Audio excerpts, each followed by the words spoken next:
নমস্কার, আমি স্বপন। নিউজ নয়া ভারতে আপনাদের সকলকে স্বাগত। অদিতি মুন্সি এখন এই গানটা দারুণভাবে গাইতে পারে, আমার এই ছোট্ট ঝুড়ি এতে রাম রাবণ আছে।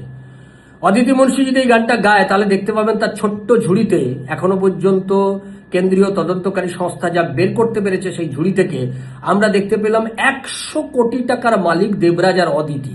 এই ছোট্ট ঝুড়িতে 100 কোটি টাকার তারা এখনো পর্যন্ত মালিক হয়ে রয়েছে।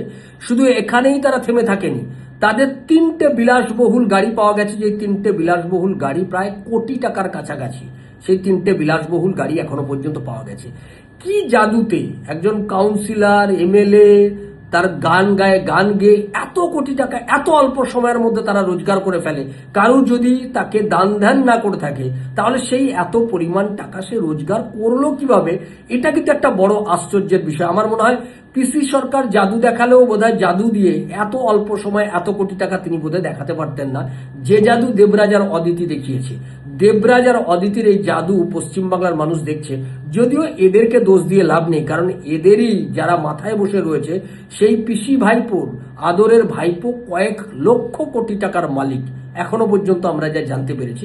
ফলে সেক্ষেত্রে তিনি তো চুনোপুটি, তিনি 100 কোটি টাকার মালিক হবেন, এতে আর অবাক হওয়ার কি আছে। ফলে আমাদের নজর থাকবে যে এই দেবরাজ অদিতির ব্যাপারে কেন্দ্রীয় তদন্তকারী সংস্থা শেষ পর্যন্ত কি পদক্ষেপ নেয়। আর আপনাদের নজর থাকুক নিউজ নয়া ভারতের দিকে। আপনারা অবশ্যই চ্যানেলটি সাবস্ক্রাইব করুন, শেয়ার করুন, লাইক দিন, কমেন্ট বক্সে আপনারা মতামত দিন। আর আমাদের ওয়েবসাইটটি দেখতে অবশ্যই ভুলবেন না, গুগলে গিয়ে সার্চ করবেন noyaBharat24x7.com। গুগলে গিয়ে নয়া ভারত 24x7 সার্চ করে আমাদের ওয়েবসাইটটি দেখতে ভুলবেন না। ভালো থাকবেন, সঙ্গে থাকুন নিউজ নয়া ভারতের। নমস্কার।